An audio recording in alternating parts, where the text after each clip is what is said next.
What's going on, everybody? It's your boy C-Zar, and we are talking about Zcash today, ZEC USD. Hit that like button, subscribe. Thank you all for being here. It is the 11th day of July, and here we are sitting just above $500 with roughly 10 hours and 13 minutes left in the day. Moving up, as expected, we've seen a high so far since the end of June. We've seen a high that's around $515, a little bit above there, and I do believe we're going to press on to higher prices.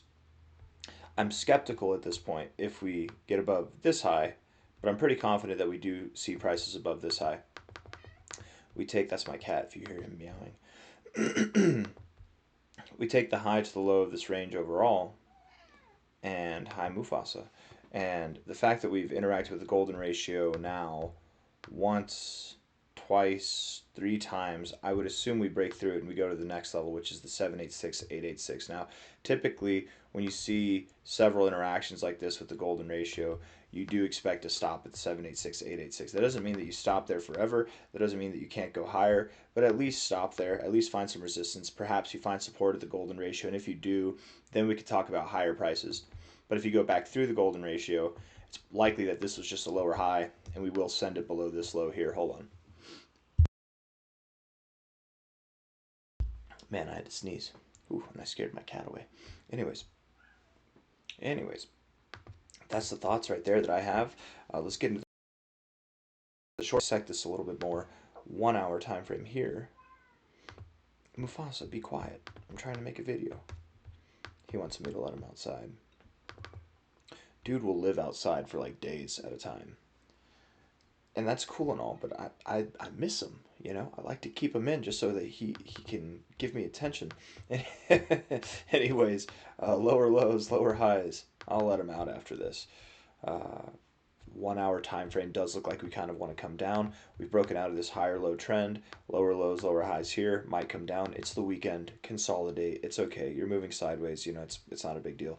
You're actually moving sideways, and your RSI is coming down, so you don't have to see the price move down too much. But if you do, it's not a problem. I think you're just going to reset your indicator here and then move up higher. Stochastics were getting overbought. Now you're rejecting the overbought zone, right? Here you were getting overbought. Then you started rejecting the overbought zone. What'd you do? You moved down, but not really, right? Even at your lowest point, you just moved sideways. And then you moved up. Probably the same thing's going to happen here.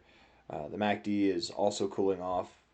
Kind of look like you want to cross, but you're starting to build bearish momentum again. So again, yeah, just consolidate over the weekend between today, tomorrow, maybe even the next day.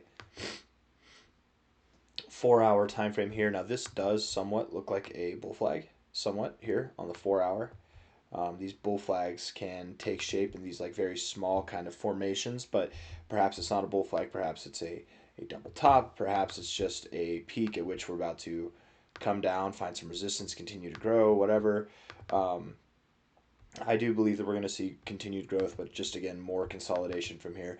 RSI rejecting the overbought zone. That's a good signal that we're probably going to consolidate more.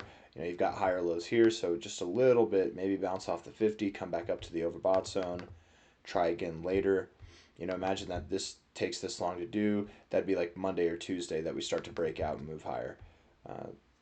Stochastics are bullish overall, but again, you're coming out of that overbought zone. You could cool off a little bit like you did back here and then continue to grow.